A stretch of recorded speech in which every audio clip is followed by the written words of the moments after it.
Hello students, welcome back to class 12th Business Studies, chapter number 2, Principles of Management. And today in the second part, we'll be starting Principles of Scientific Management. चलिए start करते हैं. So, first of all, overview. In today's chapter, in today's part, we'll be learning the scientific principles of management. We have already done introduction, nature and significance. So, what are the competency-based learnings? You will be able to have the knowledge and application of scientific principles of management. तो चलिए बच्चों शुरू करते हैं scientific principles of management, the very interesting portion of this chapter. Chapter number 2 we have started. In chapter number 2 the name was principles of management. So in the first class we have understood the meaning of the word principle. कि principle word का मतलब क्या था. Principal का मतलब था कुछ उसूल, कि हमारी घर के ये उसूल थे. उस तरह फ्योल और टेलर ने कहा कि एक संस्था के भी कुछ उसूल होने चाहिए. और अगर if you are adhering to those उसूल्स, if you are following those principles, you will find that your organization will be able to achieve all their goals effectively and efficiently. तो इन प्रिंसिपल्स को बनाने का जिम्मा दो लोगों ने लिया सर. एक थे हेनरी फ्योल और एक है हमारे पास एफ.डब्ल्यू. टेलर. जी हाँ, एफ.डब्ल्यू. टेलर. देखिए फोटो देखिए आप एफ.डब्ल्यू. टेलर की. ये एफ.डब्ल्यू. टेलर है जिन्होंने कुछ प्रिंसिपल्स बनाए हैं. एक हेनरी फ्योल भी है जिन्होंने प्रिंसिपल्स बनाए. तो इन्होंने कुछ प्रिंसिपल्स बनाए और इन प्रिंसिपल्स की बदौलत, because of these principles, their organisation was able to achieve good fortunes. मतलब ये organisations was not in good state, but after following these principles, these organizations have seen that they are able to achieve a lot of things which hitherto they were not able to.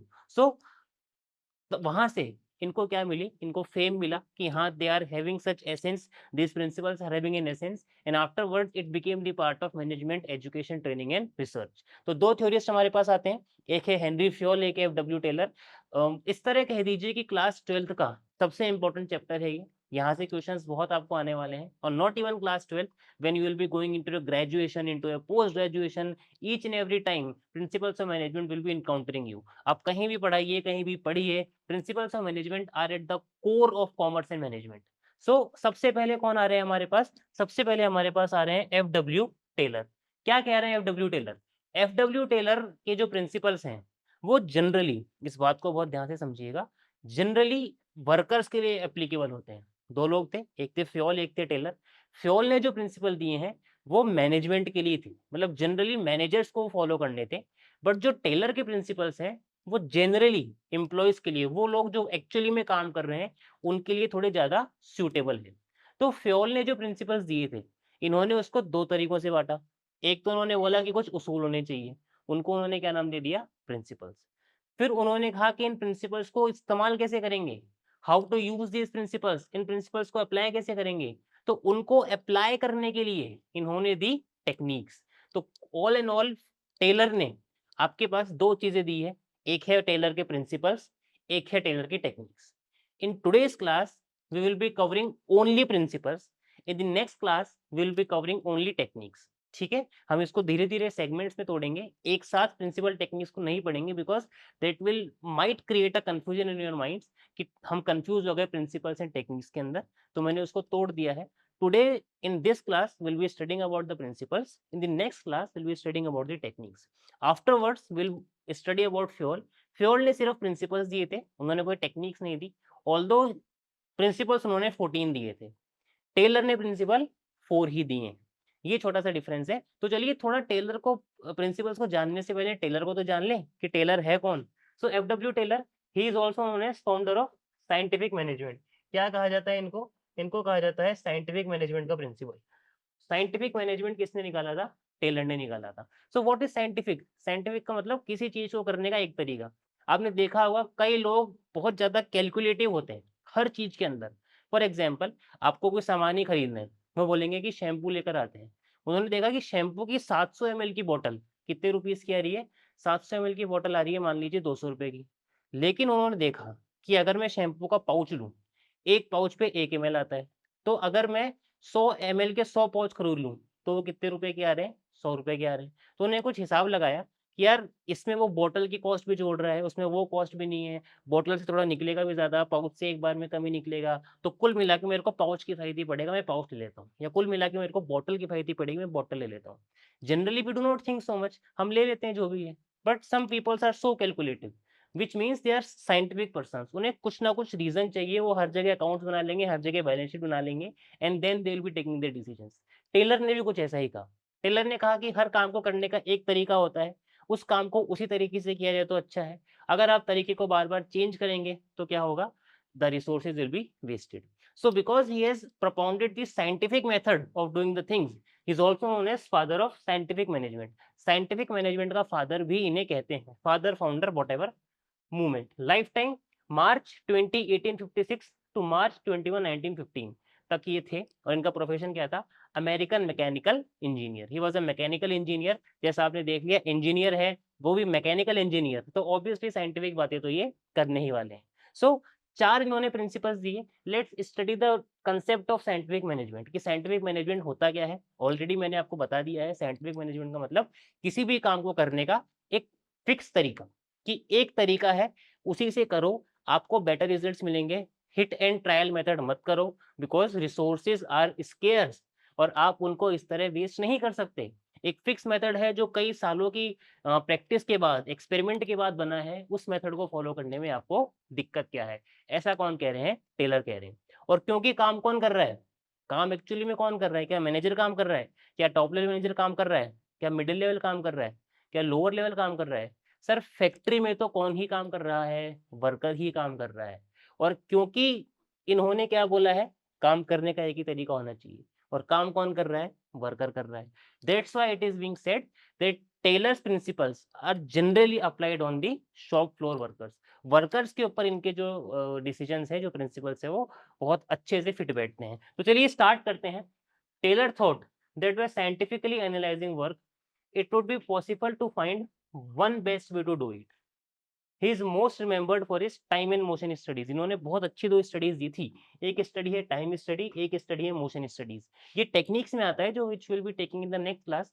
तो he is well known for these studies, and इन्होंने एक ही बात कही थी कि हर काम को करने का एक बेस्ट तरीका है, उस काम को उसी तरह करो, बार बार चेंज मत करो, कुछ भी नहीं होगा, आप परेशान होते फिरोगे।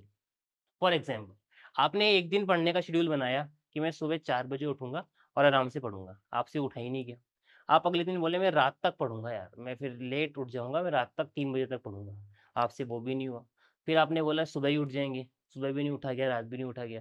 तो टेलर कह रहे हैं भैया ऐसे मत करो, आप कुछ भी नहीं कर रहे हो, पढ़ नहीं पा रहे हो, आप अपना टाइम वेस्ट कर रहे हो। एक फिक्स टाइम बना लो, आपने बोल दिया रात को पढ़ सकते हो, रात तक पढ़ो, 3 बजे तक पढ़ लो, लेट उठ जाओ, कोई इशू नहीं है। तो टेलर यही कह रहे हैं कि instead of doing things for more than one method, अब सुबह उठ के देख लेता हूँ, शाम को उठ के देख लेता हूँ, शाम को उठ के देख लेता हूँ, रात को उठ के देख लेता हूँ, मत करो। कोई एक फिक्स तरीका पकड़ो जिसपे लोग पहले से काम करते आ रहे हैं।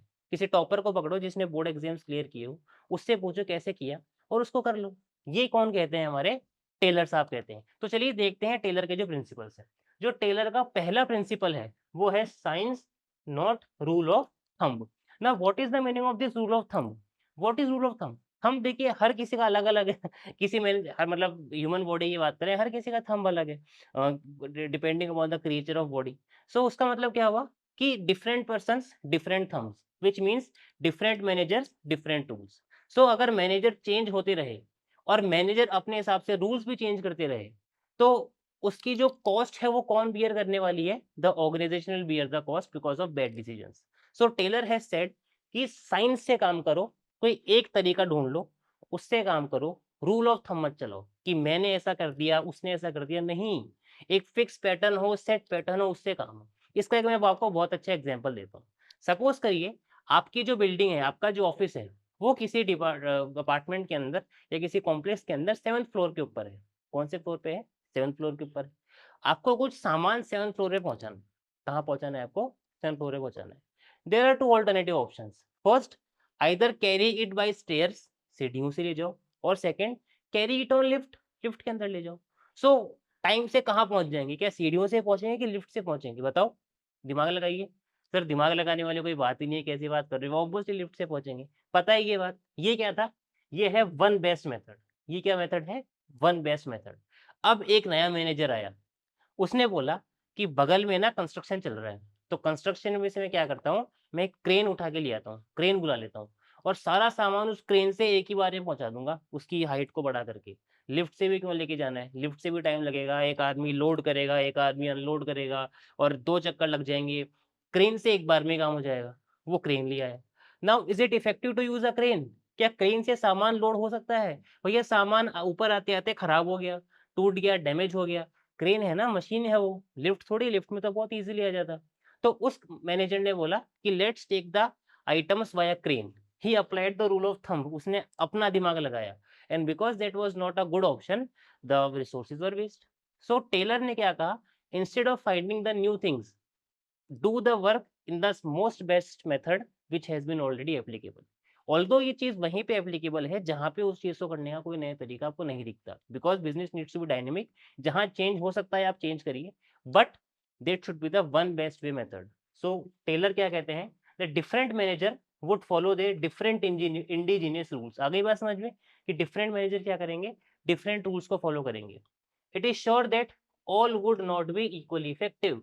सारे के सारे तो इफेक्टिव होंगे नहीं भाई, 4 मैनेजर्स हैं, 4 में से 3 का इफेक्टिव निकल गया, एक का नहीं निकला। तो टेलर बोलता है एक ने तो टाइम वेस्ट किया, एक ने तो रिसोर्स वेस्ट किए, क्यों करने हैं रिसोर्सेज वेस्ट, जो मेथड है उसको यूज कर लो ना। सो क्या कह रहे हैं, the different managers should follow their indigenous rules. What is the meaning of indigenous, कि वो अपने खुद के रूल्स लगाएंगे। it is sure that all would not be equally effective. So Taylor believed that there was only one best method। जो बात Taylor through out studies में बोलेंगे, किसी भी काम को करने का सिर्फ एक बढ़िया तरीका है, उस बढ़िया तरीके से काम को कर लो बार बार, time and again. Please don't change your methods. There was only one best method to maximize efficiency. This method can be developed through study and analysis। तो क्या कहा टेलर ने कि किसी भी काम को करने का सिर्फ एक बढ़िया तरीका है, बट वो एक बढ़िया तरीका निकालें कैसे, वो निकलेगा स्टडी से। आप स्टडी कीजिए, आप एनालाइज कीजिए कि कौन से तरीके से काम ज़्यादा अच्छे से हो रहा है। आपने कैसे कह दिया कि लिफ्ट से जल्दी पहुंच जाएगा, आपने स्टडी करा है, you have analyse that thing, that सीढ़ियों से जाएंगे it will take time, lift will not take time. आपने कैसे कह दिया, आपने एक वाइल्ड गेस तो मारा नहीं, you know that thing that lift will take some fraction of minutes, while stairs में तो किसी को लेके जाना पड़ने वाला चीज को। सो इसी तरह किसी स्टडी करके, कोई एनालिसिस करके आप उस मेथड को डिवाइस करिए। सो आई hope first principle is clear, science not rule of thumb, that different managers should be following their different rules, but that will not help the organizations, as all the decisions would not be equally effective. So Taylor opined the way that there should be one best way of doing the work, and the work should be done by that method only. And how that method will be founded, that will be founded via study and analysis. So that was your first principle. I hope it is clear, I hope it is easy. Second principle, harmony not discord। So what is the meaning of harmony? Harmony का मतलब है एक साथ रहना, एक बन के रहना। भाई हम कहते हैं ना कई बार पड़ोस के अंदर झगड़ा हो जाता है तो कि यार ऐसे क्या कर रहे हो, हम सभी एक दूसरे के काम आते हैं, पड़ोसी पड़ोसी के काम आएगा, एक बन के रहो, तुम्हारे काम आए मैं हाथ लगाऊं, मेरे आए तुम हाथ लगाओ, तो that is known as harmony. So Taylor ने क्या कहा, टेलर ने कहा कि हार्मनी नॉट डिस्कॉर्ड। तो यहाँ पे टेलर ने बोला कि हर एक ऑर्गेनाइजेशन के अंदर 2 गुट है। First group is management and second group is employees। In any organization there are 2 kinds of group। पहला है मैनेजमेंट, दूसरा है एम्प्लॉइज। मैनेजमेंट को क्या, मैनेजमेंट मतलब वो लोग जो top middle level lower level पे आते हैं, और एम्प्लॉइज मतलब वर्कर्स जो काम कर रहे हैं। मैनेजमेंट को क्या लगता है कि ये वर्कर कोई काम नहीं कर रहे, फ्री में बैठे हैं, फ्री की तनख्वाह उठा रहे हैं, हम इनको बहुत अच्छे पैसे दे रहे हैं, और ये होता है। आप सबके भी पेरेंट्स कहीं ना कहीं वर्किंग होंगे तो ये होता है, उनकी मैनेजमेंट को ये लगता है। एम्प्लॉयज को क्या लगता है कि यार हमसे बहुत ज्यादा काम करवा रहे हैं, इंक्रीमेंट्स नहीं दे रहे हैं, सैलरी नहीं बढ़ा रहे हैं, तो उनको लगता है कि management is harassing them, management को लगता है कि they are not working as per their standards. So both are having a tussle. ये एक वर्ल्ड वाइड टसल है, हर जगह चलती है और ये चलती भी रहेगी। सो मैनेजमेंट और एम्प्लॉय, इन दोनों ग्रुप्स में क्या है, एक टसल है। तो टेलर यहाँ पर आता है, टेलर ये कहता है कि मैनेजमेंट और एम्प्लॉय जब तक एक दूसरे से लड़ते रहेंगे, neither the management will able to flourish nor the employee will able to grow. Because if they are having a tussle, management for sure will not increase the salaries and employees for sure will not work for the favor of the organization. So both of them are affecting, neither the goals are being achieved for the organization and nor your pay packets are being increasing if you talk about the employee। So Taylor कहते हैं कि दोनों harmony में रहो, दोनों मिलजुल के रहो, एक दूसरे से मिलके काम करो। एम्प्लॉयज अननेसेसरी की डिमांड ना करें, कि अननेसेसरी डिमांड कर दी, स्ट्राइक पे जाके बैठ गए, काम नहीं कर रहे। और मैनेजमेंट भी लोगों की बातों को समझे, जहाँ लगना है कि सैलरी बढ़नी चाहिए वहाँ बढ़ाए, और जहाँ नहीं है वहाँ ना भी बढ़े। एम्प्लॉयज़ के लिए क्या कहा, आप भी ज़बरदस्ती की डिमांड्स मत करें। अगर आपका इंक्रीमेंट हो गया है तो बार-बार थोड़ी होगा, साल में 1 बार होगा।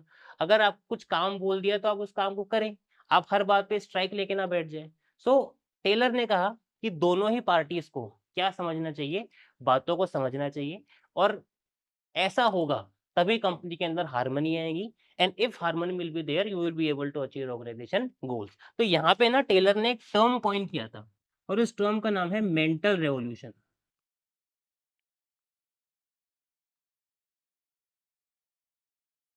Taylor has coined a term which is known as mental revolution. लिख लीजिएगा आप लोग, mental revolution. What is mental? Mental means brain. तो आपके ब्रेन के अंदर क्या चले, एक रिवॉल्यूशन चले, एक रिवॉल्यूशन चले दोनों के ब्रेन के अंदर। मैनेजमेंट के ब्रेन के अंदर क्या रिवॉल्यूशन चले कि employees are good, they are working. Employees के दिमाग के अंदर क्या मेंटल रेवोल्यूशन चले कि management is good, management is considering their points. So in this principle you have to keep in mind this word mental revolution, कि mental revolution should be there in the minds of both employee and management, and both should consider each of them as their friend and not foe. Foe means enemy. So पढ़ते हैं एक बार। He emphasized that there should be complete harmony. क्या हो? Complete harmony हो between the management and workers.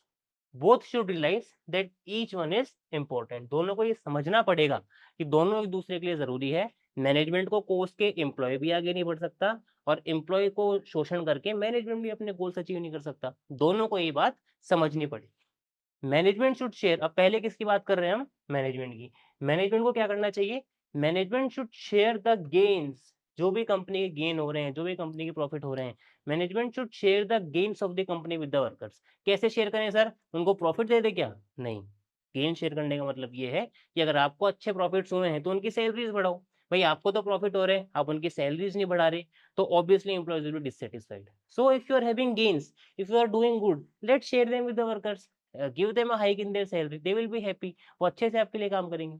So that was the first point. तो ये तो किसकी तरफ से था?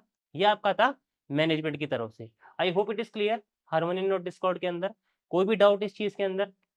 सो I hope it is clear. कोई भी डाउट नहीं होगा आपके इसके अंदर कि मैनेजमेंट को क्या चाहिए था। अब हम बात करते हैं वर्कर्स की। वर्कर्स को क्या करना चाहिए? Worker should also work hard and be willing to bring change for the good of the company. Worker भी काम करे भाई। वर्कर्स को भी ये नहीं है कि बस बैठ के स्ट्राइक कर दी, हमारी मांगे पूरी करो। नहीं, आपको भी काम करना पड़ेगा sir, because we all are working for the organisation. At the end हम संस्था के लिए काम कर रहे हैं, और वो तभी अच्छा होगा जब दोनों एक दूसरे के लिए काम करेंगे। So workers should also work hard and be willing to bring change for the good of the company. So क्या मतलब हुआ कि both the parties, the management and the employee should go for the concept of mental revolution। जो मैंने बात की थी, दोनों को किसके लिए जाना चाहिए? मेंटल रेवोल्यूशन के लिए जाना चाहिए। Mental revolution means revolution in their brain. Management के ब्रेन में तो क्या चले कि एम्प्लॉयज आर गुड, और एम्प्लॉयज के ब्रेन में क्या चले कि management are good. This was the second principle, harmony not discord. Third principle, cooperation not individualism. अब ये क्या है? अब फोटो देखिए, फोटो में क्या दिख रहा है आपको कि सम वर्कर्स आर देयर, सब जॉइन हैंड्स कर रहे हैं, मतलब सब एक साथ कोऑपरेट करके चल रहे हैं। सो टेलर ने ये कहा कि हमने लास्ट स्लाइड में क्या पढ़ा? हमने लास्ट स्लाइड के अंदर पढ़ा है मेंटल रेवोल्यूशन। तो टेलर ने कहते हैं कि मेंटल रेवोल्यूशन करो, दोनों को लगे अच्छा है, काम हो जाए। बट क्या सिर्फ लगने से हो जाएगा? भाई मैं एम्प्लॉय हूँ, मैंने मान लिया मैनेजमेंट अच्छा है, तो क्या मैनेजमेंट अच्छा हो गया? मैनेजमेंट ने बोला एम्प्लॉय अच्छा है, क्या एम्प्लॉय अच्छा हो गया? नहीं। सिर्फ कहने से कुछ नहीं होता, you have to do. Action speaks louder than words. तो क्या कह रहे हैं?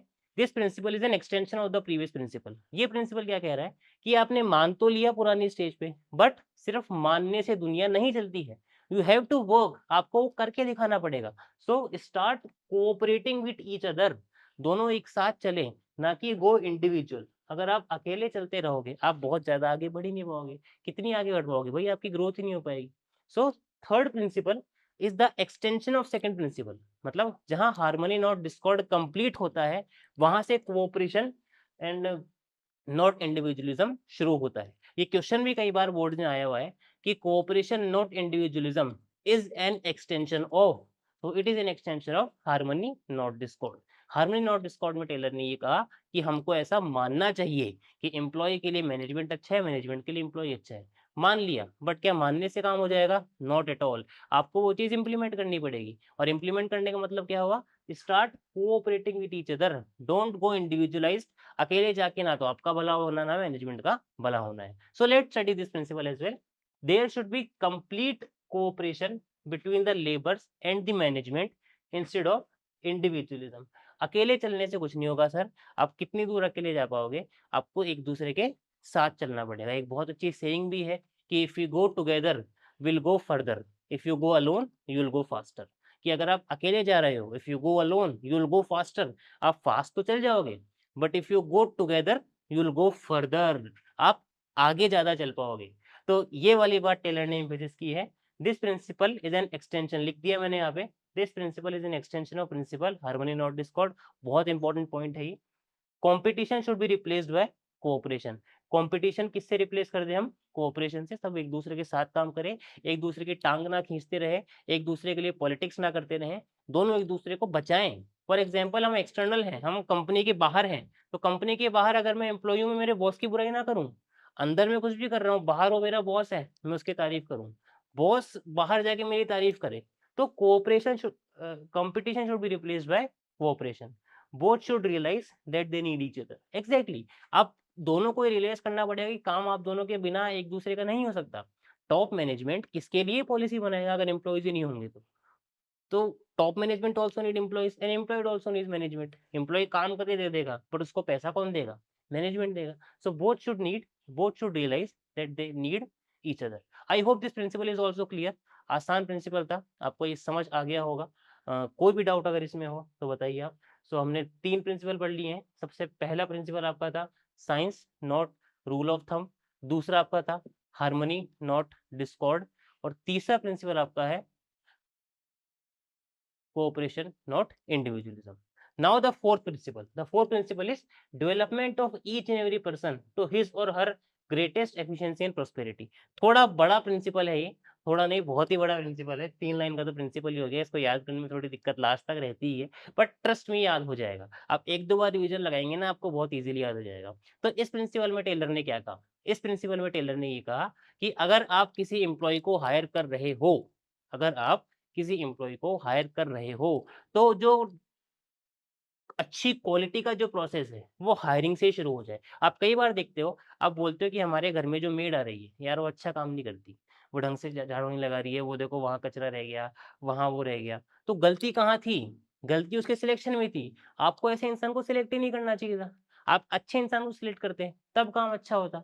तो गलती कहाँ पे हुई? गलती शुरुआत में ही कर दी गई। और क्या गलती की गई? कि आपने एक नॉन एफिशिएंट वर्कर को सिलेक्ट कर लिया। तो टेलर क्या कहते हैं? टेलर ये कहते हैं कि सिलेक्शन के टाइम से ही प्रोसेस शुरू हो जाए। सिलेक्शन ही ऐसे लोगों का किया जाए जो बहुत टैलेंटेड हो। बिकॉज़ टैलेंटेड पर्सन हमारे साथ जुड़ रहा है, तो वो अपनी एक्सपीरियंस से हमको भी बेनिफिट करेगा। लेकिन एक ऐसा पर्सन है जो टैलेंटेड नहीं है, जो नॉन एफिशिएंट है, तो obviously it will be a waste for the organisation. Organisation का भार इससे नहीं बढ़ने वाला है, उल्टे उस वर्कर का वज़न शायद संस्था को ढोना पड़ जाए। सो फेयल ये टेलर यही बात कर रहे हैं कि सिलेक्शन से ही शुरू हो जाए प्रोसेस। और सिलेक्शन में अगर आपने टैलेंटेड पर्सन ले भी लिया, दैट डजंट मीन कि the worker will be a fit for the company. उस वर्कर को ट्रेन करिए।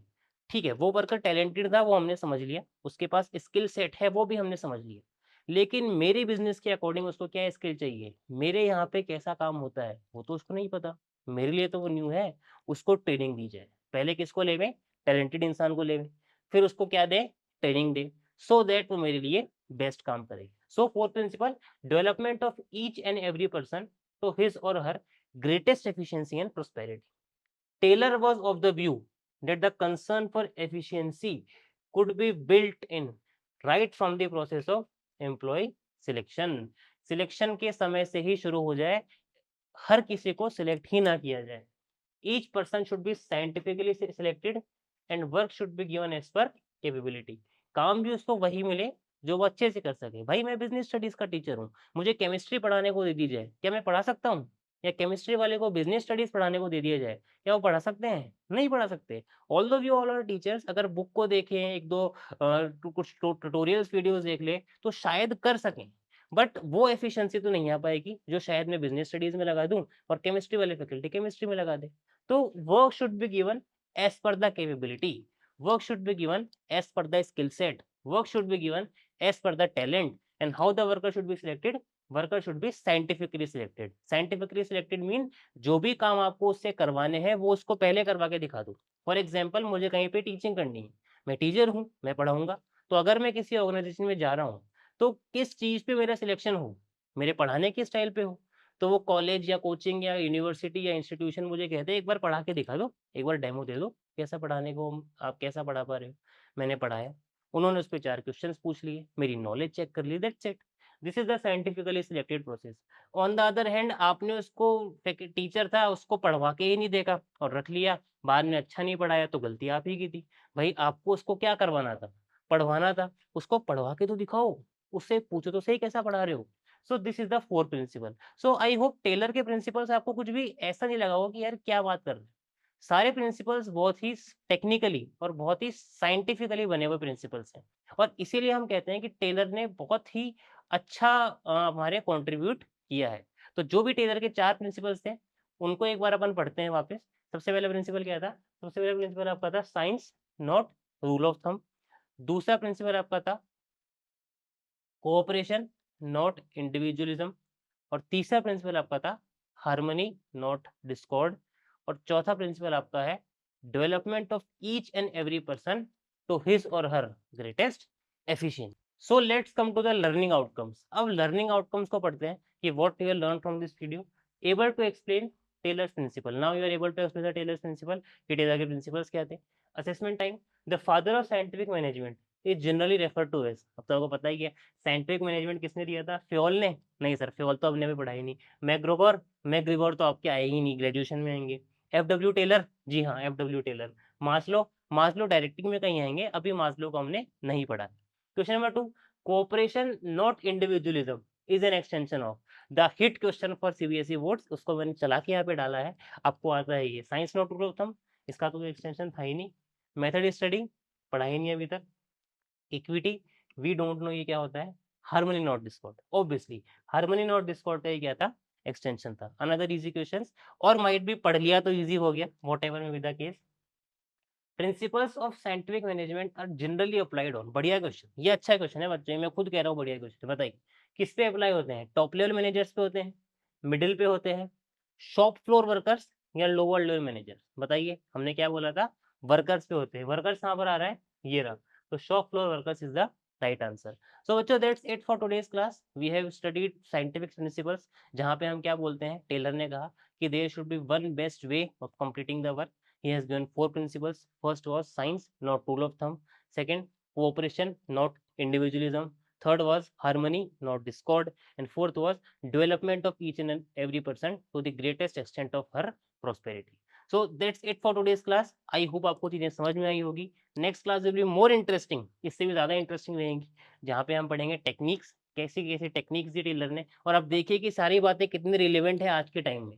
ये सब बातें ये आज से कितने साल पहले कर गए थे, जो कि आज भी रिलेवेंट है और शायद आने वाले 100 साल भी रिलेवेंट रहेगी। तो इसीलिए इनको हम पढ़ रहे हैं, इसीलिए it is they are in the curriculum. So बच्चों that's it for today, all the best and thank you.